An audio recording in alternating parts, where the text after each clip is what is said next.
नमस्कार दोस्तों, मैं हूं पारुल और अवधि चौका चैनल में आपका हार्दिक स्वागत है। आज मैं लाई हूं आपके लिए सिवई के पकोड़े। देखिए कितना क्रिस्प है, ये देखिए। बहुत अच्छा इसमें कुरकुराहट होती है, बहुत अच्छा इसमें महक आती है और खाने में भी बहुत ही लाजवाब होता है। इसके लिए आपको सामग्री में चाहिए सफ़ेद सिवई यानी चावल की सिवई। अगर आपके पास चावल की सिवई नहीं है तो आप बिना भुनी हुई सिवई भी ले सकते हैं, जिसको आपको पहले उबालना है। यहाँ पे मेरे पास एक टाइप की सिवई कम थी, इसलिए मैंने दो तरह की सिवई ली है। ये देखिए, दोनों को पहले उबाल लेना है और फिर छान लेना है। आप चाहें तो एक उबला हुआ आलू भी ले सकते हैं। फिर आपको चाहिए एक बड़ा प्याज बारीक कटा हुआ, आधा कप आपको अंकुरित मूंग चाहिए। अगर अंकुरित मूंग नहीं है तो भीगी हुई मूंग भी चलेगी।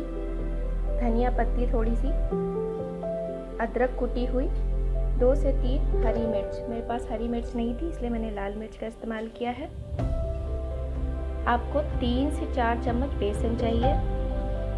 फिर 2 चम्मच गरम मसाला, 2 चम्मच लाल मिर्च मसाला, नमक स्वाद अनुसार और 4 बड़े चम्मच आपको तेल चाहिए तलने के लिए। तो मैंने सब देखिए सारी चीज़ें एक बोल में मिला दिया है।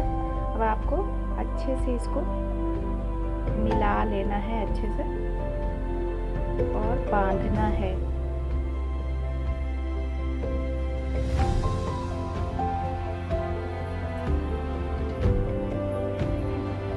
हाँ देखिए दोस्तों, ये मैंने अच्छे से इसको बना लिया है।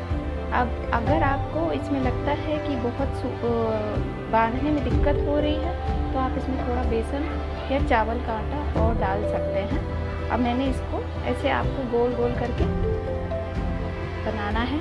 आप चाहें तो इसको कटलेट का भी शेप दे सकते हैं। जो भी आकार आप चाहिए वो आप दीजिए, ऐसे ही गोल हो या टिक्की की तरह आप बनाइए, जैसा आप चाहते हैं वैसे बनाइए।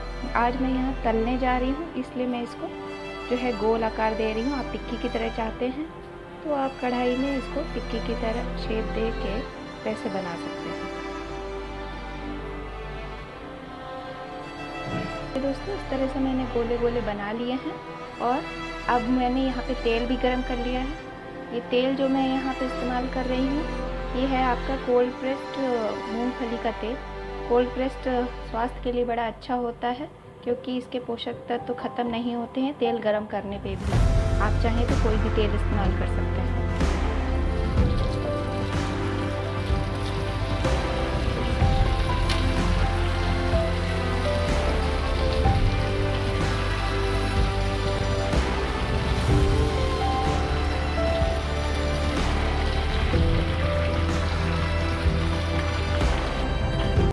देखिए दोस्तों, इसको 5 मिनट हो गए हैं। मैंने इसको मध्यम आंच में पकने के लिए रखा था। अब आप इसको पलट दीजिए धीरे धीरे। बहुत धीमी आंच भी नहीं होनी चाहिए, आप मध्यम आंच में ही रखिएगा और बहुत तेज़ आंच भी मत करिएगा, नहीं तो अंदर से ये कच्चे रह जाएंगे, ऊपर से जल जाएंगे।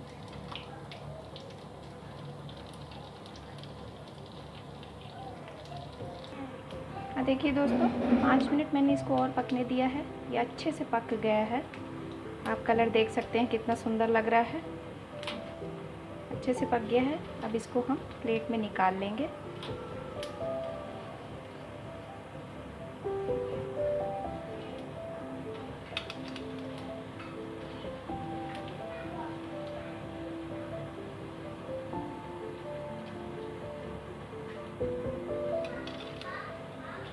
और इसी तरह से हम बाकी भी डाल देंगे।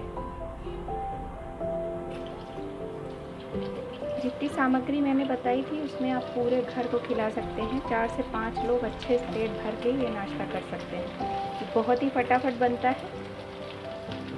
आप इसको खाएंगे तो बहुत अच्छा लगेगा। मैंने अंकुरित मूंग इसलिए डाली थी क्योंकि इससे बड़ा क्रंची टेस्ट आता है। आपको ये बहुत पसंद आएगी। आप चाहें तो मूंगफली भी डाल सकते हैं, लेकिन ध्यान रखिएगा मूंगफली हमेशा ज़्यादा कुटी हुई डालिएगा। अगर बड़ी बड़ी होगी तो वो फैल जाएगी तेल में। देखिए दोस्तों, कितना सुंदर लग रहा है। आप भी खाइए, अपने घर को खिलाइए।